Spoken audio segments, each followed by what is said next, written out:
Masalah gigi pada anak selalu menjadi sorotan para orang tua dan dokter anak. Sampai-sampai mitos seputar kesehatan gigi anak beredar begitu banyak. Tak sedikit dari mitos ini yang menyeramkan bagi anak-anak. Apa saja mitos seputar kesehatan gigi anak? Kita cari tahu yuk. Banyak anggapan jika anak yang menghisap jarinya ke dalam mulut bisa berpengaruh kepada perkembangan gigi dan gusi, bahkan sampai membuat gigi anak menjadi tonggos. Kemudian ada mitos beranggapan jika gigi atas yang tanggal harus dilempar ke atas agar gigi kembali tumbuh lebih baik. Begitupun sebaliknya, bener nggak ya? Lalu ada juga mitos yang mengatakan bahwa kita baru boleh menyikat gigi kita setelah makan jika sudah 20 menit berlalu. Wah, keburu numpuk dong kotorannya, bahkan lupa gosok gigi tuh nanti. Dan ada juga mitos yang terdengar jika gigi berlubang tidak usah ditambal, karena nanti akan diganti oleh gigi yang baru atau permanen. Mau tahu kebenarannya? Kita tanya ahlinya aja ya. Bener gak sih? Daripada di sini kita ngobrol nggak tidur karena nggak ada yang tahu faktanya seperti apa. Langsung saja saya akan undang seorang dokter ganteng, beneran ganteng loh ibu-ibu. Tadi aku udah ketemu. Langsung saja beri tepuk tangan untuk Dokter Andi. Hai dok. Loh. Loh. Aduh, keluarin barengan ya. Ini gosip atau fakta nih? Habis berobat. Oh, habis berobat. Iya. Apa kabar Bu? Jatuhnya mitos ya Bu ya. Oke, dokter apa kabar? Silakan. Dia soalnya matching, roknya biru, bajunya biru. Ini nggak ada apa-apa kan ya? Cuma main sama-samain aja sih. Mirip. Oh iya. Ya silakan. Hai baby. Aduh, Umur berapa bulan sih? 10 bulan ini. 10 bulan. Oke, nanti kita ngobrolin soal baby 10 bulan itu sebenarnya perlu nggak sih dirawat kesehatan gigi? Ya. Tapi aku agak nggak konsen, ini kok bajunya bisa samaan gitu sih? Ini satu bahan jahit berdua atau gimana sih? Oh iya ya. Kebetulan. Dia kemejanya biru, aku biru roknya. Emang satu ya apa gimana? Kita bahas ini dulu. Iya. Dok, tadi sebelum dokter masuk kita ngomongin soal banyak ada mitos. Ya. Tadi juga Ririn sempat mengungkapkan katanya nih dia membedakan anaknya yang nomor 2 itu ngempeng. Jadi gigi serinya yang depan itu agak lebih maju dibanding yang belakang. Itu karena ngempeng atau karena memang struktur giginya aja begitu? Jadi kalau memang kebiasaan ngepeng ya, Baik ngempeng ataupun pakai ibu jari ya? ini, atau pakai gigit pensil ataupun botol dot. Itu memang benar bisa membuat gigi pertumbuhannya lebih maju. Rahangnya bentuk rahang atau hanya gigi? Giginya. Tapi kalau dari tanggal gigi berganti bisa enggak dong kalau udah stop ngepeng? Itu juga bisa berlanjut. Misalkan kalau memang dia kebiasaan dari kecil memang suka ini ya. mengisap ibu jari, nanti sampai dia umur 6 tahun 10 tahun bisa berlanjut. Nah itu bisa berpengaruh terhadap pertumbuhan gigi tetapnya juga. Iya, ini aja gitu. Jadi dua gigi depan jadi gini, lebih maju. gini. Secara struktur di dalamnya kali ya, kalaupun sudah misalkan digantikan gigi yang baru tetap akhirnya begitu kalau selama masih ngempeng itu dilanjutkan. Iya benar. Berarti lu kebayang kan Bu Eli ngempeng apaan ya dulu ya? Itu terus mitos berikutnya. Tadi kalau nggak, ini kalau gigi tanggal yang atas buangnya ke bawah, gigi yang bawah buangnya ke atas biar bisa tumbuh lagi. Mitos ya ibu-ibu ya. Tuh semua juga itu sih tidak benar ya. Nggak ada hubungannya ya, tidak Dok, ada ya? hubungannya sama sekali memang. Karena kalau tuh gigi tanggal ya sebaiknya sih memang dia akan tumbuh sendiri sih, mau dibuang atau enggak. mau dibuang, Bener. mau ditelan juga boleh ya. Bener Bu, karena saya waktu itu pernah nyobain, udah agak dewasa sih ya. Gigi atas saya copot, saya lempar ke bawah, malah rontok yang bawah Bu. Jadi pas saya lempar gigi saya ke bawah, set ada Pak RT. Pak RT itu ngonjok saya, hancur semuanya.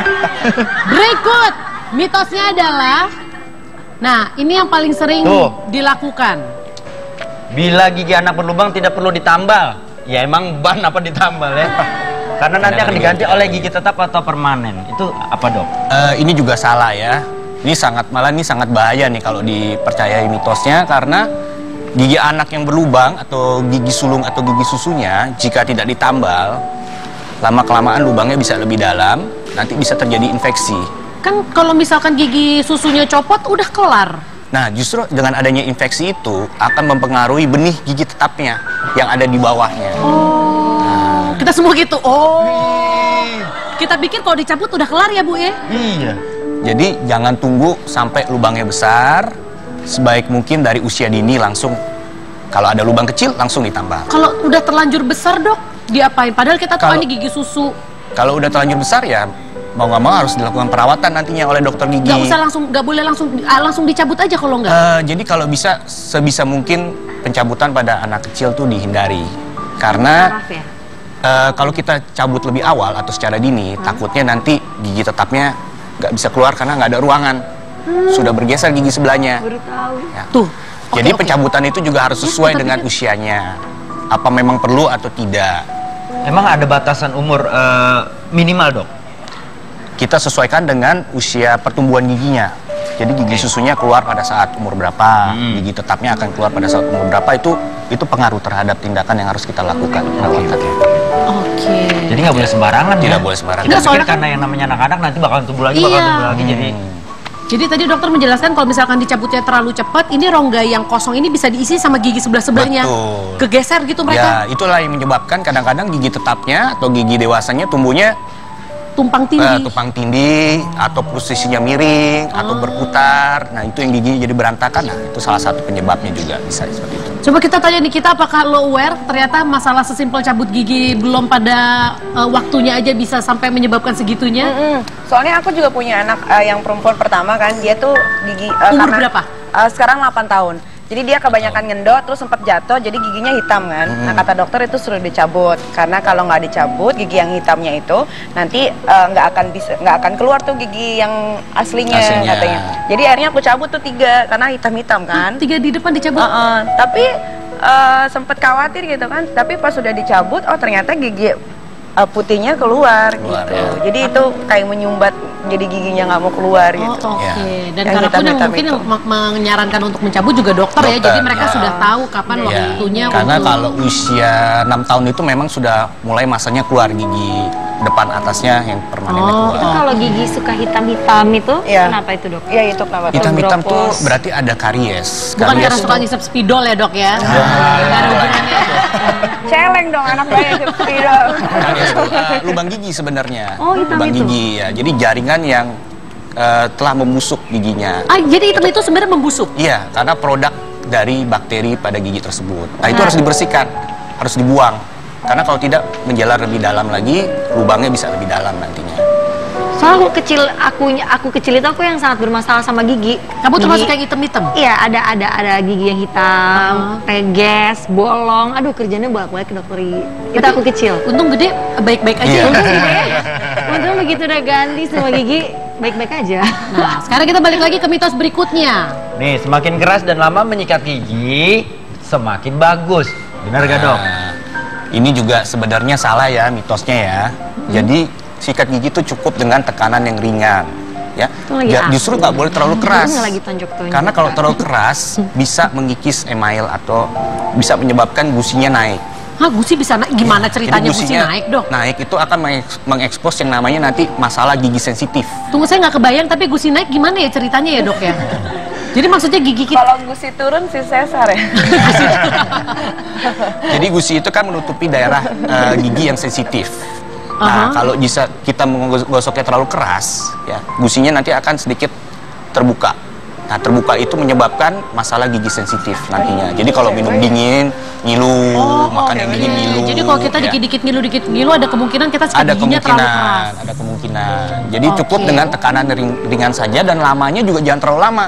Cukup 2 menit sudah cukup. Oh, 2 menit itu udah cukup? Sudah lebih dari cukup sebenarnya 2 menit itu. Bukannya kalau makin lama makin bersih, nggak ada hubungannya ya dok? Terus kalau sikat giginya pakai mesin gitu yang tinggal kamu pakai mesin apa? Kan ada yang ada. Oh, itu juga boleh. Boleh ya, apa-apa bagus ya? boleh. Oh. Daripada teman saya si Eli itu, dia Tuh kan, lu nyebut Eli. Bu, kalau Nikita kan pakai mesin yang kalau Eli tahu car wash gak yang mesinnya. Mitos yang terakhir. Sehabis makan makanan yang manis atau asam, sikat gigi baru boleh dilakukan 20 menit kemudian. Jangan dijawab dulu, Dok. Nanti kita akan cari tahu jawabannya. Ini beneran gosip atau fakta? Tetap di Basa Basi, Bahasa Basi.